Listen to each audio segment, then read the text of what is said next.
Teagan, thank you so much for joining us on the Scholarship GPS podcast. So great to have you here. Have been looking forward to our conversation for a while. Why don't you go ahead and introduce yourself? Thank you for having me. Hi, my name is Teagan, and I am a senior at Sycamore High School in Illinois. Yes. Awesome. Good. And you are joined by? My dad and my mom on the side. Okay, great. Great. Well, thank you all so much for taking the time out to do this. Um, you know, I have some students and families who are a little shy to come on the show, so it's always appreciated when somebody will Of do that course, for me. yeah. So thank you. Cool. Well, you had some great scholarship success, and we'll kind of get to that in a minute. But I really wanted to start, kind of back up a little bit. Um, when when or what caused you to decide that you really wanted to chase after scholarships, and what was kind of your motivation for maybe even the whole college admissions process wrapped into the scholarship process? Yeah, so I mean, as we all know, college is crazy expensive, and we weren't really able to save up when I was younger, so it was always um, kind of like a fact that I would have to do scholarships. And I think once it became really real at the beginning of senior year, when I realized, scholarships started right away, I kind of thought Hmm. scholarship season was only really April, May. So Hmm. with my parents realizing that scholarships started then and, just how many there would be, um, it was really important for me to apply to as many as possible to, um, get as much money as I could before actually starting college. So, yeah. Yeah. Yep. Yeah. That's fantastic. And yeah, you're right. You're not the only person or family who thinks that scholarships start much later than they do. Anybody who's listened to me for a while knows that I always say there are scholarships even for elementary and middle school age kids. So, Yeah. it's not like senior year. There's thousands for seniors, but even juniors, there's a lot. So, it's never too early to start applying. So that's great that you did catch it kind of in time, and you got into the process early enough that it it worked and it made a difference for you. Yeah. So before we started this, I was just pulling up your intake form, which is the form I use to kind of initially get to know students, and it just really struck me again, like how involved you have been in extracurriculars and volunteering.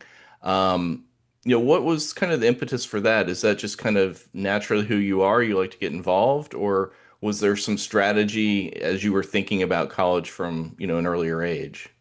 So my parents have always encouraged me to be involved in things, and I think a lot of that was because I wanted to try a bunch of different things just to see, what I liked, what I would want to pursue, because going into the college process as well, it really helps to know what you want to do. If Hmm. you are undecided, like that's totally fine. Schools have great programs for that, but knowing myself, I wanted to make sure that I was going into it with a purpose or at Hmm. least some sort of idea of what I wanted to do.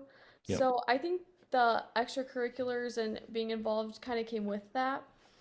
And I would say I learned, I mean, I've always loved helping people. When I was younger, I loved, um, when you're little, I loved like holding the door for people and stuff like Hmm. that. So it kind of just evolved from there. And then I became more involved in a lot of like the service activities more just Yep. because I got more out of those. So that's kind of how I found all those things. So yeah. Yeah. Yep. And you related this to knowing what your major was going to be, and what your career goals are. At what point did you figure that out? So I always knew that I wanted to work with kids, and I always knew as well that I wanted to help some way in kind of the healthcare field, something Uh-huh. like that. And so, but I knew I didn't want to be a teacher or a doctor because I don't do well with blood or anything like that. Okay. So I work at my district's after school program with the elementary schoolers. Hmm. And so this past summer, I actually worked with the kindergartners for the whole summer. And two of our kids actually had autism. So it was really interesting to communicate with them. And it kind of made me realize this sounds kind of silly, but I always love um, when I'm with like little kids, Hmm. asking them to say different words and trying to get them to say words. Uh-huh. So that kind of like initially sparked it, but after I worked with the kids, then I really was like, okay, speech pathology is what I want to do. So, Yeah. yeah. Well, that's very cool. So just as an aside, you already know this, but probably the listeners don't. That's what my wife does. And so I wouldn't say I had any extra insight into scholarships for that. In fact, I will say for students going into being speech pathologists, most of the speech pathology specific scholarships are not until you get into college. So that was actually a detriment or made things maybe a little harder. Um, but by the same token, you knowing what you wanted to do, it presented a clear path, not just for scholarships, but also the schools you were applying to, right? Yes, for sure. I mean, there was one school that I pretty much would have gone to if they had had a speech path program, but they didn't have Mm-hmm. anything like that. So, yeah, at the end of the day, that did kind of rule it out. So, yes. Yeah. Yep. That's how I found where I'll be going, St. Louis University, is because they have the accelerated program for speech path. Hmm. And because I did find out there's not many schools that actually have an accelerated program. Yeah. Yep. It is unusual. Yeah, a lot of them have direct entry, so you don't have to apply for grad school, but that's still 6 years rather than Hmm. 5. Yeah. So Yep. yeah, Yeah. And so just again having this clarity around your plans, it's also, and we'll get to the scholarship piece in a second, but because of this accelerated program, you're going to get out into quote the real world a year sooner than somebody who has to go through the 4 years of undergrad and then two of masters, right? yeah, yes, Yeah. correct. So Yeah, that's very cool. I love that you talked about how you kind of discovered this through some of the volunteer work you were doing. And I guess I don't really have a question around that other than just to point out, like, for students, get out of your bedroom, get off your phone, and go yeah, out and do stuff in the real world, right? Like yes. that's where you learn what you like and what you're good at. For sure. And I have to say, I've actually, thanks to my parents, I've never had social media. So that 100% made things a lot easier. I mean, I'm not Mm-hmm. afraid to go out and try new things. And to anyone listening, I would recommend always try something new, like anytime an opportunity is offered, because honestly, 99% of the time, I've never regretted anything that I tried that was new. So yeah, it's really important to step out of your comfort zone. Yeah, that's awesome. Yeah. Just kind of one more thing about the volunteering and extracurricular piece. Again, I'm literally looking at your intake form, and it's a list a mile long of different things. Um, Many, I'm going to say most, really don't have anything to do with speech pathology or even, working with kids necessarily. Um, how do these things that maybe don't tie directly into what you end up going into, are they still worth doing? Not just from an enjoyment perspective, but like, are you, learning things from it and, just kind of speaking to that whole piece of, get out of the bedroom, get out of your house and do things. Yeah, I mean, honestly, every extracurricular that I've done has taught me something. I mean, I'm in a business, and I will note that most of them I don't actually have a leadership role in, and Okay. that's where the what they call like servant leadership comes in, Hmm. which is what I wrote my SLU essay on. But getting back to the point, it's all about what like the small things you do and kind of how those add up. And to me, that's more important than an official leadership role or when you have a specific title, Hmm. um, because you'll lead best in whatever you're passionate about. So I think it's really important to try, like I said earlier, try anything you can, even if it doesn't relate to what you want to do, because you'll get experience out of it that you can apply to the things that you do like, if that makes sense. Yeah, yeah, Yeah. absolutely. Um, I won't mention it. You can if you want, but like you played a sport for all 4 years, and um, probably doesn't really have much to do with your future No. career, but Yeah. I'm sure you not only enjoyed it, but you learned some lessons. You probably had some leadership roles, whether they were official or like you said, more servant leadership. So Yeah, yeah, again, just getting out and doing things is really important. for sure. Yes. Well, let's talk about your scholarship success. What now, we're recording this mid-May, so there may be a few more scholarships kind of hanging out there that you haven't heard back from. But for what results what have been the results? So I have to say, so I've won one scholarship. And I've applied for many more, but the scholarship that I did win was the presidential scholarship at St. Louis University, and that actually covers full tuition for all my undergraduate years there. That So, is awesome. When you emailed me that, I was so thrilled to hear that, and so proud of you because I know the work that you've put in for yes. Well, I'm that. so And grateful for genuinely everything you've done, Dave. Like, your oh, help has been thank you. so amazing. So, I could not have Thanks. done it without you. Yeah. Well, I very much appreciate that. Can you talk a little bit about what that application process was like? Of course, you had to apply. There were essays involved, right? Yes, yeah. Yep. Yep. So, was I think I think initially I was invited to apply for it. Okay. I'm not really Hmm. sure how many. Yes, okay, yes. So I was invited to apply for it. And so for the first round, it was you had to write an essay on what does servant leadership mean to you, Hmm. and how do you live your life as a servant leader. So that was like I think a 500 word max essay, and so I had to submit that as well as a teacher recommendation, I think. And so I submitted that, and then that was about, I think that was due, yeah, it was in the fall. I think it was Hmm. due November or something, maybe. That sounds right if I remember Yeah, correctly. I think. And then I found out, I think December, sometime in winter, that I got an email that I was invited to do to the interview round, the Hmm. next round.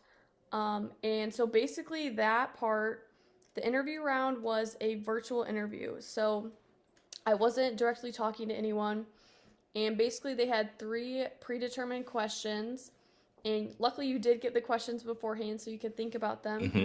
Yeah. And then you could practice your interview as many times as you wanted on the platform. And the platform is called Standout. And then once you finally wanted to record your real interview, you got one shot. So you just press the Mhm. record button and it goes through, and you got 3 minutes for each question for your response. So that was the official process. And then we got the call at the end of March Mhm. about the results of it. So, and it was, I think, uh, numbers. It was they had over 1,000 applied for the scholarship, Wow. and Okay. in the end, we think from her admissions counselor they picked what 15 to 12 20, something like that. Yeah. 15 to 20. And I think there were about 500 in the interview Oh, round. right, and that made it to the second. Okay. Yeah. By Okay. they cut Yeah. it like half. Yeah. So Okay. so yeah, it was very selective. Yeah. Yeah. Yep. Absolutely. Well, again, congratulations. Oh, thank you. How did the process feel to you? Was it nerve-wracking? And Okay. how did you prepare for the interview and maybe even the essay before that? Yeah, so the essay part, that I felt was pretty. I was kind of. This one was definitely the most important for me out of any of the scholarships that I applied just because of how big it was. And Hmm. like, this was my top school as well. Yeah. And, but the essay part just kind of felt like I was applying for any other scholarship. I wasn't talking to anyone, stuff like that. So Hmm. that part was fairly easy. And it was also at the time where I was applying for a lot of other scholarships as well. So were you able to take like an essay you had already written and basically not start from scratch? You kind of had a foundation that you were building from? This one, I think I wrote a new one. I might have Okay. put certain parts into it, but Yeah. because it was Yeah. specifically servant leadership, I had to focus on that part. Yeah. Yeah. Always respond to the prompt, right? Yeah, right, Yeah. exactly. Yeah.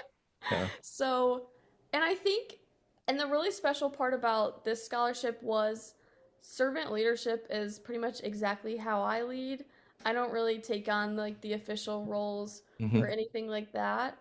Um, it's more about the involvement and, day-to-day leadership. So I think it was a lot easier then for me to write my essay because it was so personal. So, Yeah, yep.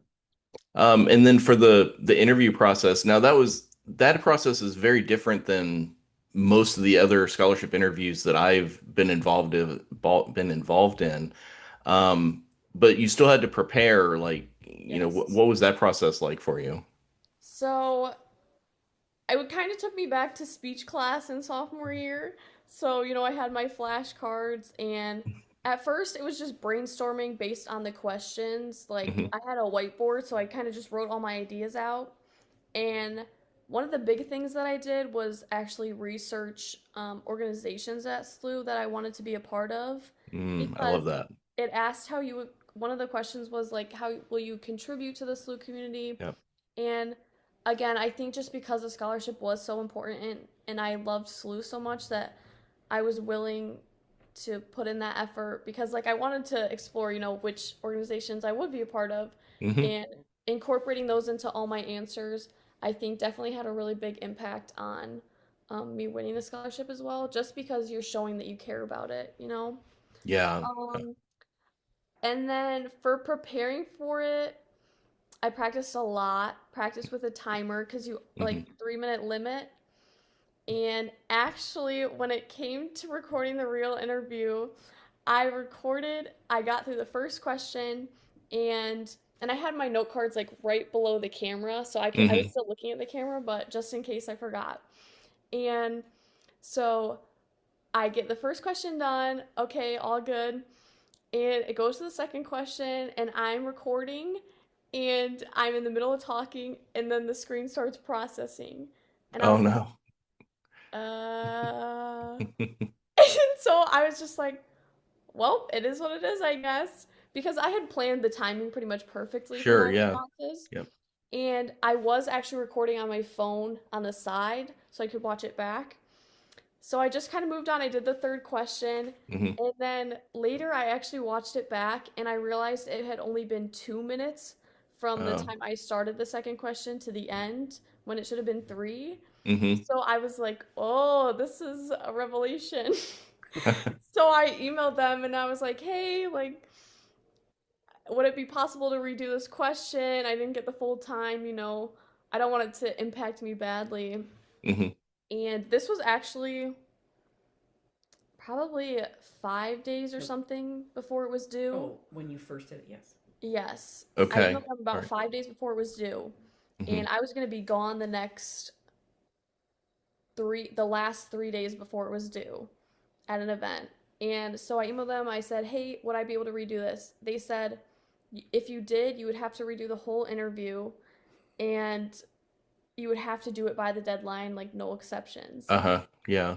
And I was kind of debating keeping the original because I was really happy with it. But I just decided at the end I was like I don't want it to negatively impact me, and Hmm. so I decided to re-record it like the night before I was going to be gone, and praise God, it went so much better than the first time. Like it was so great, and yeah, so it was a blessing in disguise.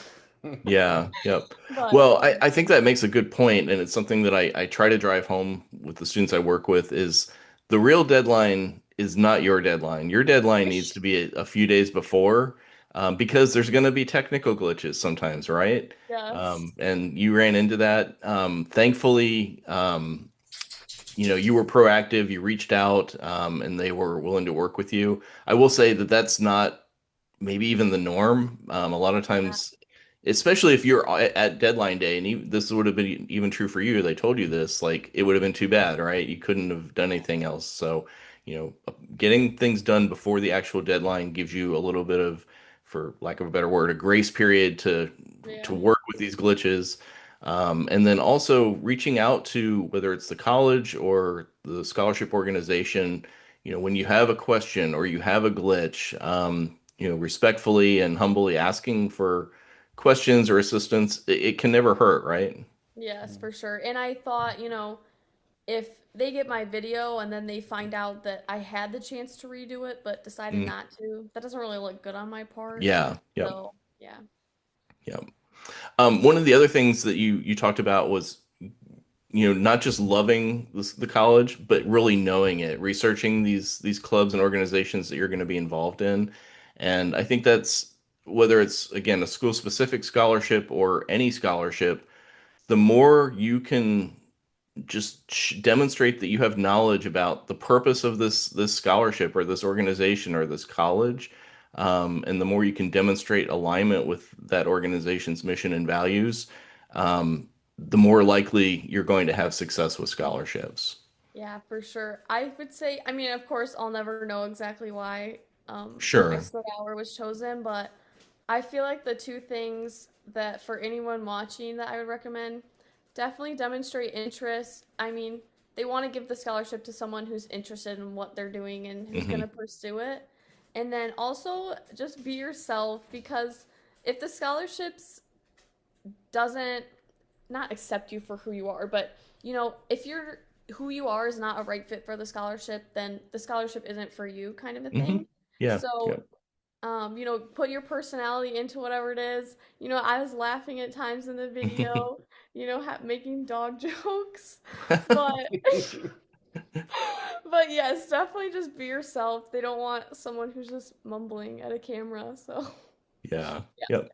for sure. That's good. Well, Mom and Dad, any kind of input from you? What was this process like for the two of you? And I have to imagine you're obviously thrilled that she earned this huge scholarship, but any maybe advice for the parents who are looking where you were a year ago and or a couple years ago. It Start drove you nuts, sooner but Start sooner. Yeah, I like and that. use Yep. Dave. Oh, well, thanks. I mean, for me, I am a type A personality, and I she's such a hard worker, and she's so Mhm. deserving of so many things, but she has a very full plate, Yeah. and there were you hear other parents talk about how, well, your child needs to be doing that. Well, she is doing that, but she also needs help kind of, she has, ADHD. She needs help, organizing and kind of just setting, deadlines when she has 1,000 things on her plate. Hmm. And so it was definitely a team effort. Yeah. Yep. And I think, like she had said earlier, that we all really thought, I think in our head, it was just the community foundation ones were the ones we were thinking about, which is, this time of year. Hmm. And then following the Facebook groups and seeing, other parents talking, and then you start feeling that pressure and, oh gosh, did we miss the, miss the boat on this? What Hmm. are we doing? And so then just kind of diving a little bit deeper and then speaking to you and kind of just putting all the pieces together, we realized we better get on this, ASAP. And, we now have it noted to also, you know, do it a lot sooner with our other one when the time comes. Yeah. Yep. Yep. But I think it really was, it's a very overwhelming process. It is. Yeah. It's Yep. probably the most stressful and most overwhelming thing we have ever been through from like a school standpoint. Hmm.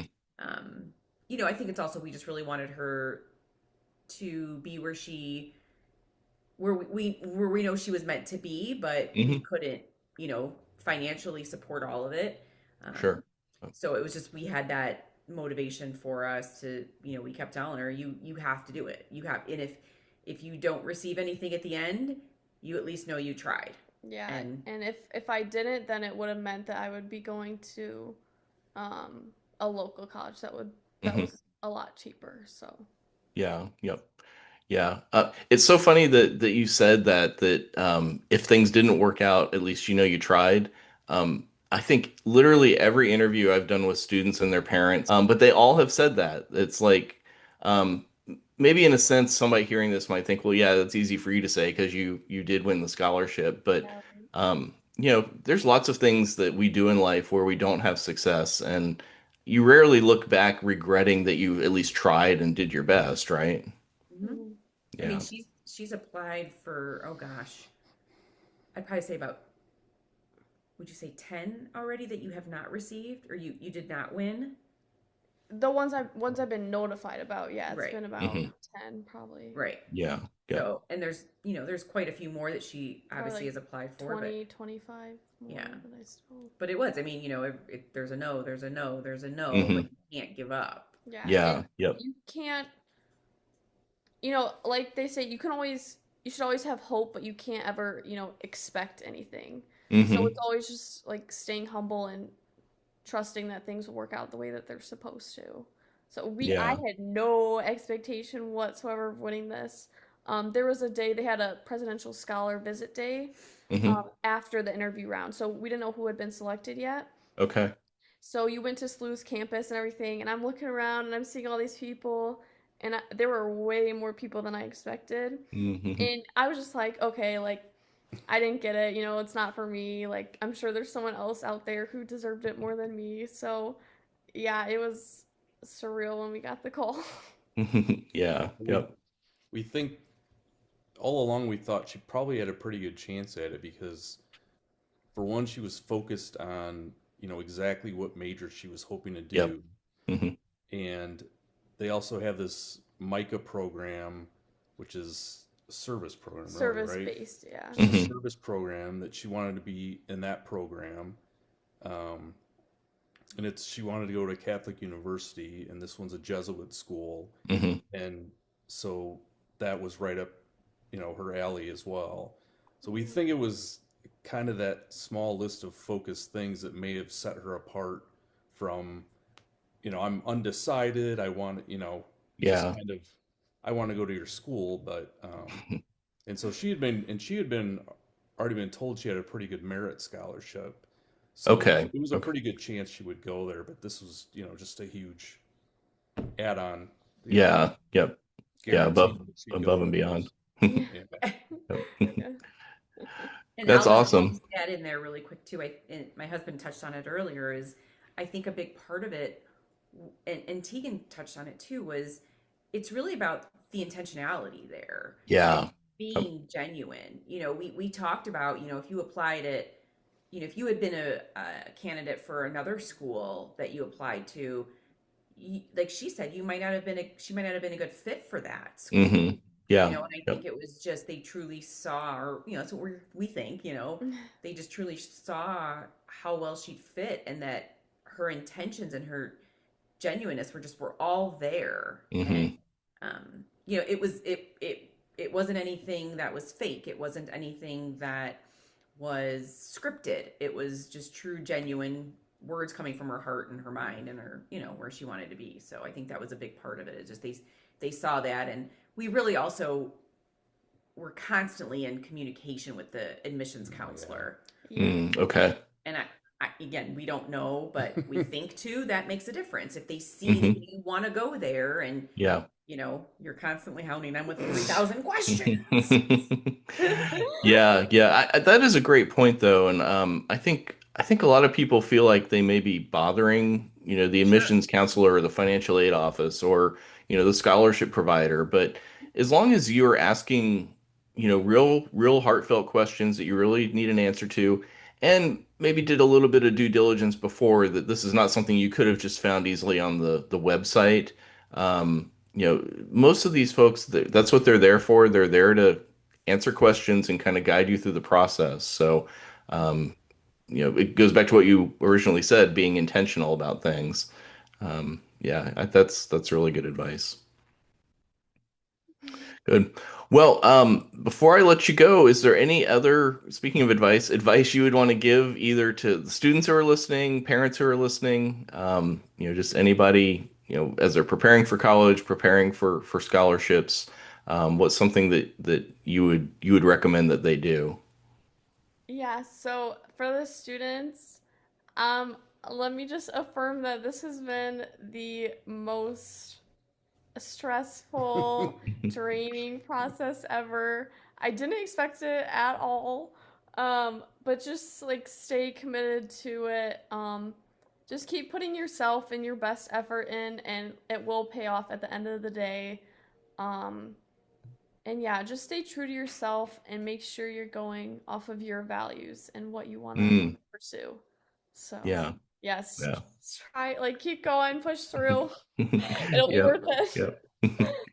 Yeah, absolutely. And then from the parents' perspective, any final thoughts from you?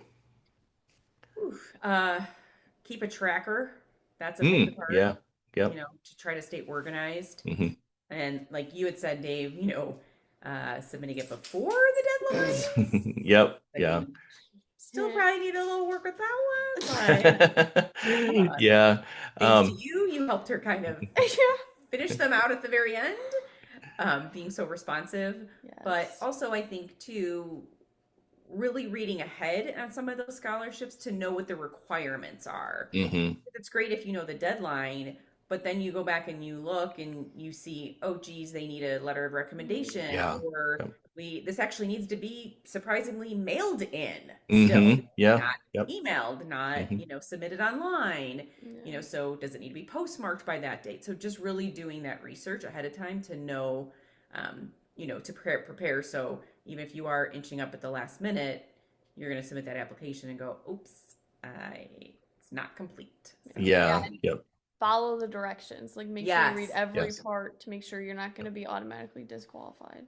Yeah. Yep. Yeah. I mean, I talk to scholarship providers very regularly, and they all tell me they reject more applications than they accept just because the students don't follow directions. I had one tell me it was 90% of the applications they got, they just threw out because something wasn't right. Oh So, my Oh. goodness. yeah. Uh, Oh wow. uh, Yeah. good. Well, all fantastic advice. I love hearing that. Again, Teagan and family, congratulations on your success with the scholarships. Would love for you to check in with me periodically. And if you Yeah. have questions about speech pathology, I can run them by my wife for you. Um, Oh, that'd be great. yeah, yeah. And again, congratulations and thank you so much for coming on the podcast. Very much appreciated. Yes, thank you Yep. so much Thanks, for Dave. everything you've done. Like, Oh yeah, my sure. pleasure. It's been great working with you guys. Been such a yes. such a blessing for you to just guide Yes. her and kind of take some of that pressure off us too to be Hmm. reviewing all the Yeah. essays because you know what they're looking for and the whole hook, kind of that piece. Yeah. Yeah. So I Yep. mean, we so thankful that we've had you this whole time. So thanks for Yes. Thank everything. you. Thanks. I appreciate that. All right. Well, thanks again. All right, Okay. Okay, take care. Thanks, thanks. Dave.